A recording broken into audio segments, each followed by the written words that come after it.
എക്സാമിന് ക്ഷീണം തീർക്കാനായി നേരെ പോയത് കോഴിക്കോട് ഓപ്പൺ ചെയ്ത ലുലു മോളിലേക്കാണ്. കഷ്ടകാലത്തിന് ഞങ്ങൾ മിംസിൻ്റെ ഭാഗത്താണ് ബസ് ഇറങ്ങിയത്. അതുകൊണ്ട് തന്നെ കുറേ ദൂരം നടക്കേണ്ടി വന്നു. പാർക്കിംഗ് ഏരിയയിലൂടെ, അതായത് ഫ്രണ്ട് റോഡിലൂടെയല്ല സൈഡിലൂടെയാണ് കയറിയത്. എങ്ങനെയായാലും തപ്പിപ്പിടിച്ച് ഞങ്ങൾ ഉള്ളിലെത്തി. ഒന്നുപോലും മിസ്സാക്കാതെ വീഡിയോ എടുത്തോ നിനക്ക് യൂട്യൂബിലിടാമെന്ന് പറഞ്ഞ് പ്രോത്സാഹിപ്പിച്ചിട്ടുണ്ടെങ്കിലും ആളുടെ മുഖം കാണിക്കരുതെന്ന് ഒറ്റ കണ്ടീഷനേ ഉണ്ടായിരുന്നുള്ളൂ. ഞാനിപ്പം പറഞ്ഞത് എൻ്റെ കൂടെ വന്ന എൻ്റെ ഫ്രണ്ടിനെ പറ്റിയാണ് കേട്ടോ. അങ്ങനെ എങ്ങനെ കറങ്ങി തിരിഞ്ഞാലും നമ്മൾ ഫുഡിൻ്റെ സെക്ഷനിലേക്ക് എത്തുമല്ലോ. അതുകൊണ്ട് തന്നെ ദക്ഷക്കുട്ടിക്കും ധ്രുവിനുള്ള ഒരു സ്വീറ്റ് വാങ്ങി. ഇതാണ് കേട്ടോ നമ്മളെ ലുലു. നല്ല തിരക്കുണ്ടായിരുന്നു. നല്ല തിരക്കെന്ന് പറഞ്ഞാൽ ഇതിപ്പം ഓപ്പൺ ചെയ്തിട്ട് എനിക്ക് തോന്നുന്നു 2ാമത്തെ ദിവസവും 3ാമത്തെ ദിവസവുമാണ് ഞങ്ങൾ പോകുന്നത്. എന്നാലും അത്യാവശ്യം നല്ല തിരക്കുണ്ടെന്ന് നിങ്ങൾക്ക് വീഡിയോ കാണുമ്പോൾ തന്നെ മനസ്സിലാകും. താഴത്തെ ഏരിയ ഒക്കെ ഒന്ന് കവർ ചെയ്തതിന് ശേഷം ഞങ്ങൾ നേരെ മുകളിലേക്ക് വിട്ടു. അവിടെയാണല്ലോ നമ്മുടെ ഏരിയ. ഇത് ബാഗ് സീൽ ചെയ്യാൻ വേണ്ടി പോയതാണ്. നേരെ നമ്മുടെ ഏരിയയിലേക്ക് എത്തി. നമ്മുടെ ഏരിയ എന്ന് പറഞ്ഞാൽ ഗേൾസിന് മെയിനായിട്ടും ഓർണമെൻറ്റ്സ്, ഡ്രസ്സ്, ബാഗ്സ്, ചെരുപ്പുകൾ ഇതൊക്കെയാണല്ലോ.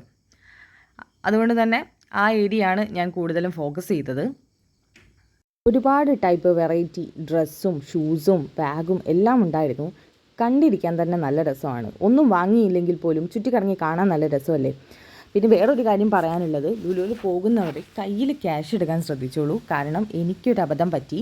ഞാൻ സാധനം വാങ്ങി പർച്ചേസ് ചെയ്യാൻ നിൽക്കുന്ന സമയത്ത് ജിപേ വർക്ക് ആവുന്നുണ്ടായിരുന്നില്ല. ഞാൻ കുറച്ചൊന്ന് ടെൻഷനായി. ബാഗും സീൽ ചെയ്തിരിക്കുകയായിരുന്നു. പിന്നെ അവർ സീലൊക്കെ എനിക്ക് മാറ്റി തന്നു. അതിനുശേഷമാണ് ഞാൻ ക്യാഷ് എടുത്തിട്ട് വാങ്ങിയത്. അപ്പോൾ അതൊന്ന് ശ്രദ്ധിച്ചോളൂ. ആരെങ്കിലും പോകുന്നുണ്ട് എന്നുണ്ടെങ്കിൽ. എല്ലാവർക്കും അങ്ങനെ ഉണ്ടാവുമെന്ന് എനിക്കറിയില്ല. പക്ഷേ എൻ്റെത് ജിയോ ആയിരുന്നു. അതുപോലെ എൻ്റെ ഫ്രണ്ടിൻ്റെ BSNL ആയിരുന്നു. ഞങ്ങൾക്ക് 2 പേർക്കും അവിടുന്ന് നെറ്റ് തീരെ കിട്ടുന്നുണ്ടായിരുന്നില്ല. ജിപേ വർക്കായി കിട്ടാൻ നല്ല ബുദ്ധിമുട്ടുണ്ടായിരുന്നു.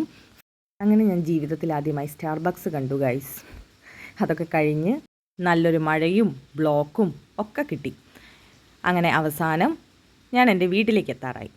കയറി വരുമ്പം തന്നെ എന്നെയും കാത്ത് എൻ്റെ ചക്കരക്കുട്ടൻ അവിടെ ഇരിപ്പുണ്ടായിരുന്നു. അവനെ കുറച്ച് നേരം എടുത്ത് മടിയിൽ വെച്ചു. രക്ഷക്കുട്ടിക്ക് വേണ്ടി കാത്തിരുന്നു. എനിക്കും മക്കൾക്കും ഏറ്റവും ഇഷ്ടമുള്ളൊരു സംഭവമാണ് ഈ കേക്കിൻ്റെ ഐറ്റംസ്. അത് വെറുതെ കണ്ണടച്ചൊരു സർപ്രൈസ് എന്ന പോലെ അവളെ കാണിച്ചു കൊടുത്തപ്പം ആൾ ഭയങ്കര ഹാപ്പി. മോനും ഹാപ്പിയാണ്. അത്യാവശ്യം നന്നായിട്ട് കഴിച്ചു. അപ്പോൾ ഇത്രയേ ഉള്ളൂ.